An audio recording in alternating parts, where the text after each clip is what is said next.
Hello, my name is John Eric Caballero, a student in ECPI University. This video is for the course NUR 444 Community Health. This video is all about asthma. Okay, let's get started. Asthma is a disorder that affects the respiratory system. It affects all ages. In fact, family history or genetics play a factor in developing this disorder. Anyways, asthma is caused by the airway inflammation. This inflammatory response starts when the person is exposed to something that can bother their lungs. Once the person is exposed, their airway slowly shrinks or narrows, making it harder to breathe. An asthma attack is when signs and symptoms worsen. Asthma, however, can be reversible through treatment or spontaneously. Asthma affects the body's respiratory system.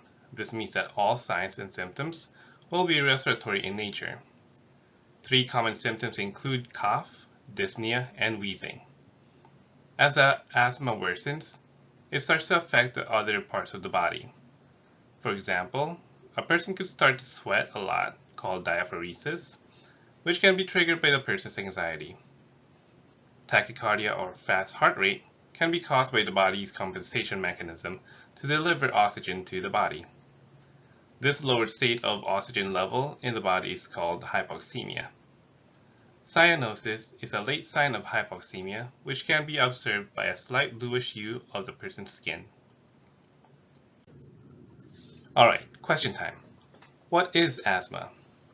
A respiratory disorder caused by bronchoconstriction, a respiratory disorder caused by tachycardia, or is it a respiratory disorder caused by cyanosis? The correct answer is A, a respiratory disorder caused by bronchoconstriction. Remember, airway narrowing makes it harder to breathe. Second question, what is a symptom of asthma? Is it hypertension, wheezing, or urticaria? The correct answer is B, wheezing. This is an audible breath sound when someone is having trouble breathing. Okay, so what causes an asthma attack? An asthma attack happens when the person is exposed to asthma triggers. This causes the inflammatory response to kick in, which narrows the airway. These triggers differ from person to person.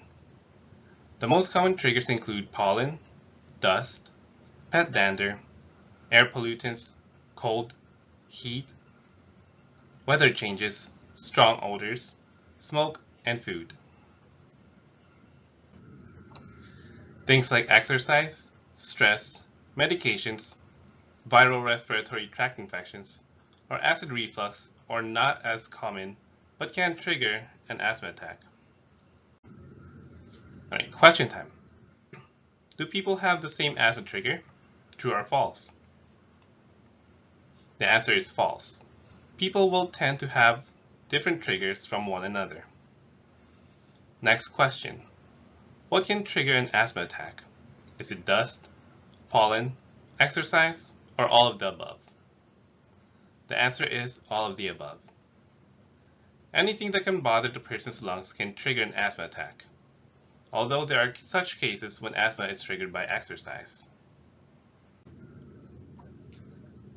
Treating asthma comes in two forms. There's quick relief medication and the long-acting medication. Quick relief medication is used to control the symptoms of the asthma attack. Albuterol, levalbuterol, and pirbuterol are examples of these medications. These are in the family of short-acting beta adrenergic agonists, or otherwise called SABA. And for those who can't tolerate these medications, ipratropium is used just in these cases. Remember, these are only used during an asthma attack. Long-acting medications are used to reduce the frequency of asthma attacks as well as reduce the severity of asthma symptoms. Remember, these medications cannot be used during an asthma attack.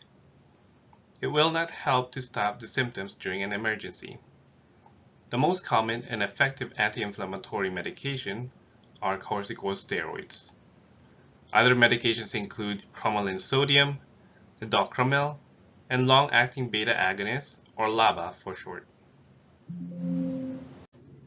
There are a few takeaways when taking respiratory medications.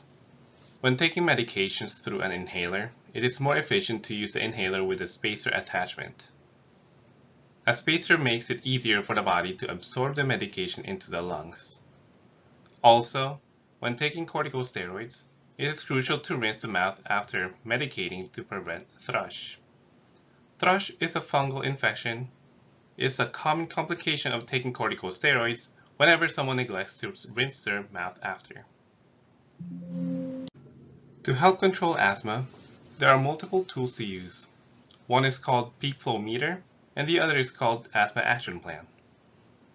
A peak flow meter measures the highest airflow during forced expiration. Remember to record the highest number, as this can measure the severity of asthma.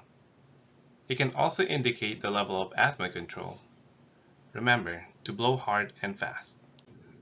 To prevent precipitating factors, a person needs to have a plan in place. That's what an asthma action plan is for. An asthma action plan is a written plan about self-management of asthma symptoms. It helps recognize worsening symptoms and reminds what to do in certain situations. There are 3 zones: green, yellow, and red. Green means that the level of asthma control is adequate and there are no symptoms. Peak flow is above 80% of the highest recorded number. However, continue taking long-acting medications. Yellow means that there are some signs and symptoms. The peak flow is about 50 to 75%. This zone indicates to take a quick relief medication on top of the long-acting medication. The red zone is when symptoms are severe. Peak flow is less than 50% and quick relief medication isn't helping. Call a doctor or an ambulance, as this is an emergency. Alright, last questions. You can use long-acting medications for an asthma attack. True or false? The answer is false, because this type of medication will not help with an asthma attack. Final question. What is the use of a peak flow meter? Does it measure the level of asthma control?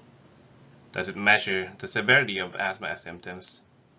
Does it measure highest airflow during forced expiration, or all of the above? The answer is all of the above.